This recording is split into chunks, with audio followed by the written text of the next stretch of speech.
Good morning and welcome. Today we're going to do I guess technically a ghost swipe. It's a technique that I really like, and I typically like it more in black, but today I'm going to use a white base coat. And I'm just going to spread this as evenly as I can along the whole entire canvas. This is an 11 by 14 canvas.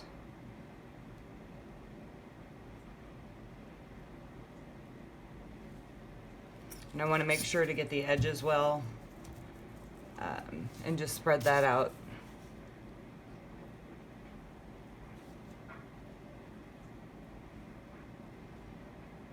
I'll go back and get those bubbles that I'm creating with the torch.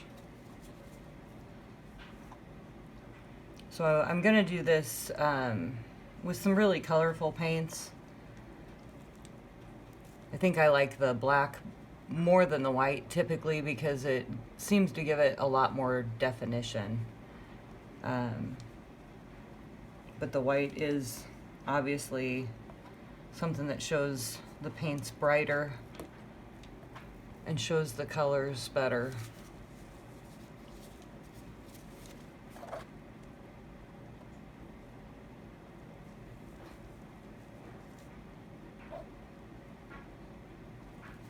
I'm going to pour some of that off when I even it out.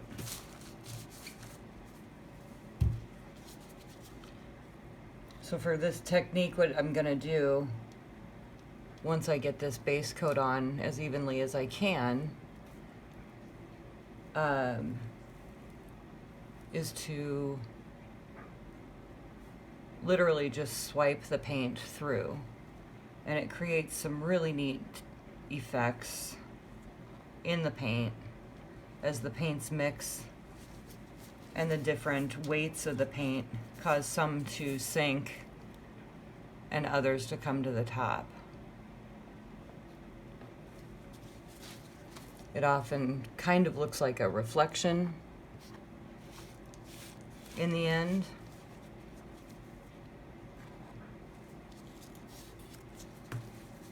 And it's just a really fun technique to do. As always, I don't ever do things exactly the way I'm supposed to do them or the way that other people do them. It's just me.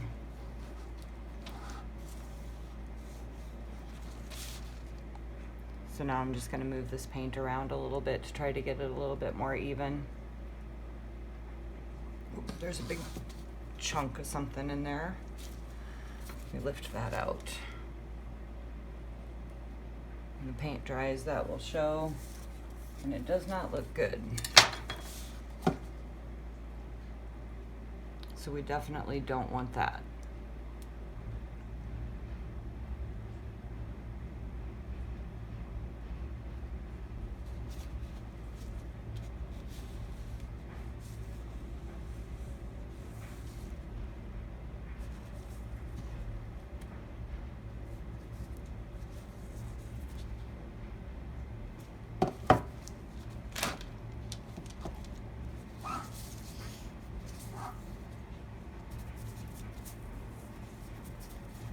And I see a dog hair that floated into it. We have German Shepherds, and dog hair is difficult to avoid in this house. I'm going to do a little bit of torching before I move that anymore.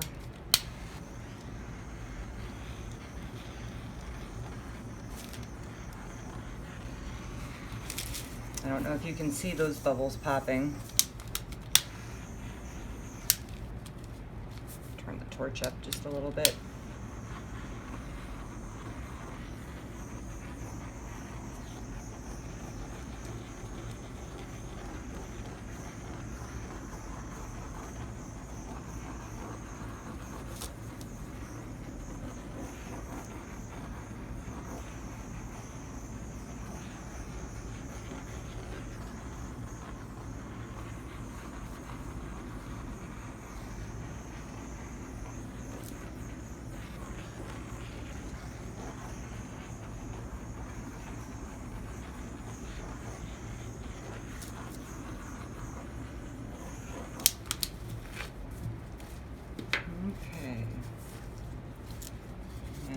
another little something in here that I need to lift out if I can.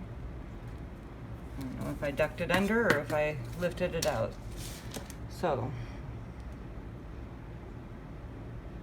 anytime you see any little chunks or hairs or anything in your paint, you want to try to get it out if you can.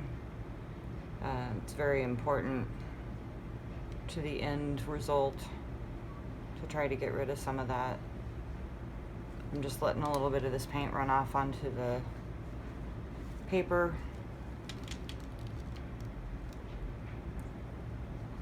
The idea is to get it as even as you possibly can on the canvas. Especially with white, it seems to really show lighter and darker areas where the paint's not even.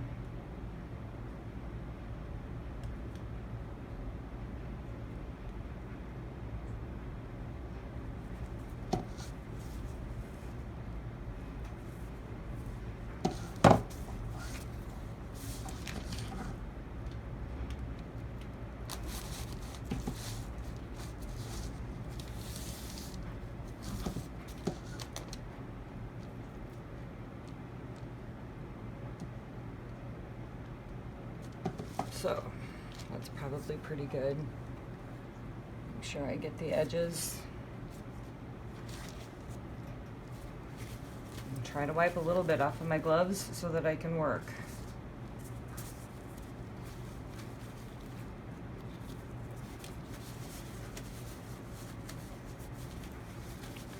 Okay. So what I'm going to do today is, again, I'm going to use a purple and color changing for our darker color. And I'm just going to go through the middle-ish. It doesn't have to be perfect. Sometimes I bring it down a little bit or up a little bit in different areas.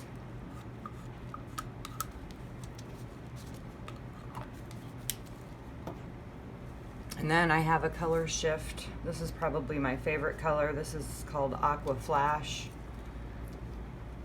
Hopefully you can see that. It goes from a really pretty, like an electric blue in some light to a teal color.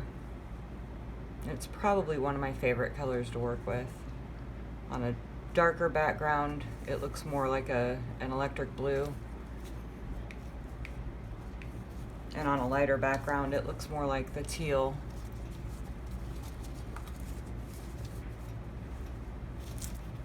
And I'm gonna add just a little bit. This is just a regular blue.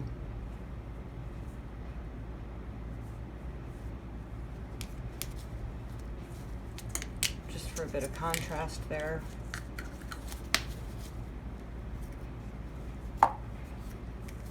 And this is antique gold. We're gonna see what this brings out in it.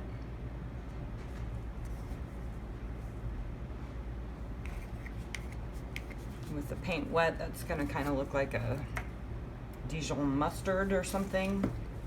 But as it dries, the gold should show through. I'm just gonna torch it, let that sit for just a second so the paints can settle.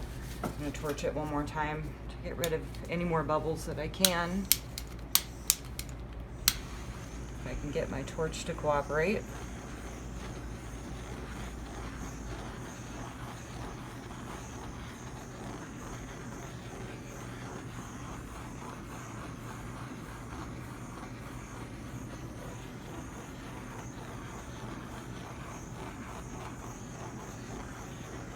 This is kind of a fun technique.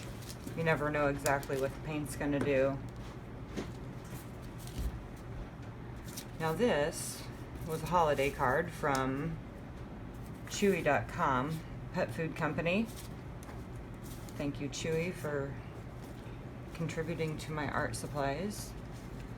And I'm just going to take it and very gently set it on there, but not let it sink all the way in, and I'm going to drag the paint down one way And I'm going to wipe it off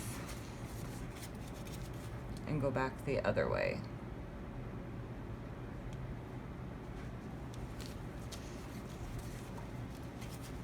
And then I'm going to just continue along in that same pattern, pulling the paint through.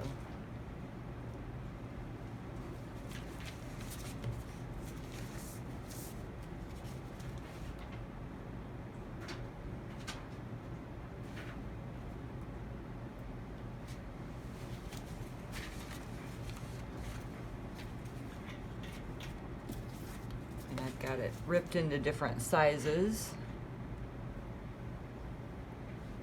so that I can have different sized swatches of paint.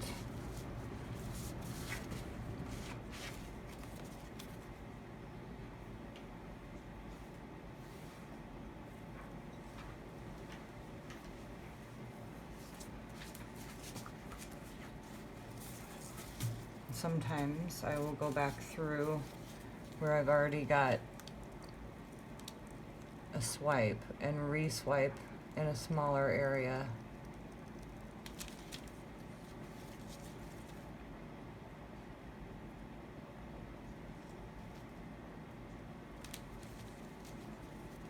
Just to add a little bit of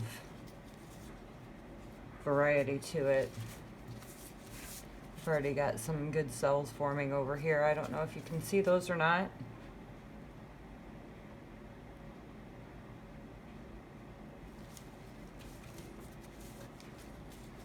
I like to go in different lengths just to add some variety.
Then after I finish, I kind of go back and look through and see if there's any areas that I'd like to change or add to. You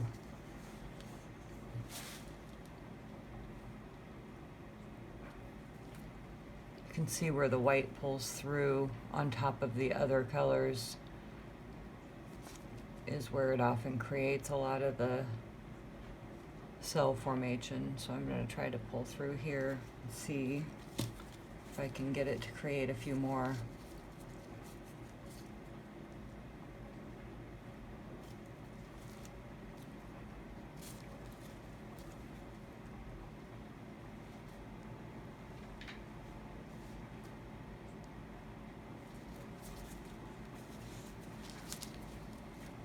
I think I'm gonna like how this turns out when it dries.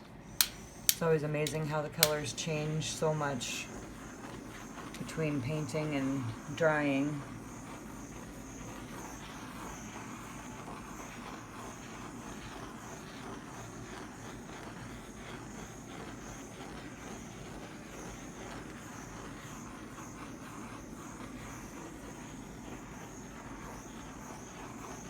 Just go over it with the torch one more time. If I leave those bubbles in there, it tends to create some pretty distracting divots in the dried paint. So I'll bring it up close and hopefully it'll stay in focus and you'll be able to see what we ended up with here.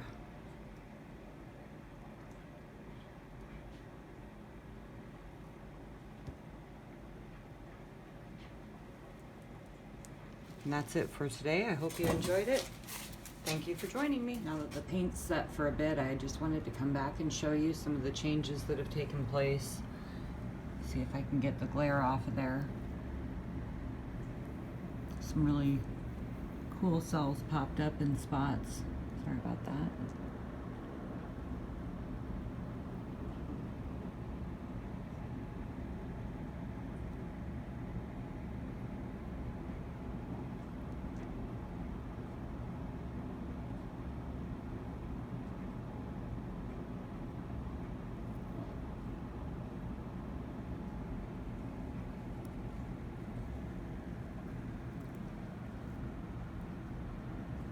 I really like what this did over here with those cell formations.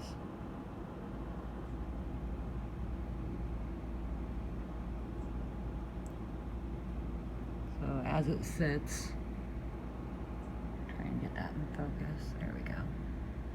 As it sits, it just continues to change. Overall, I really like how this turned out. And hopefully I'll like it as much when it dries.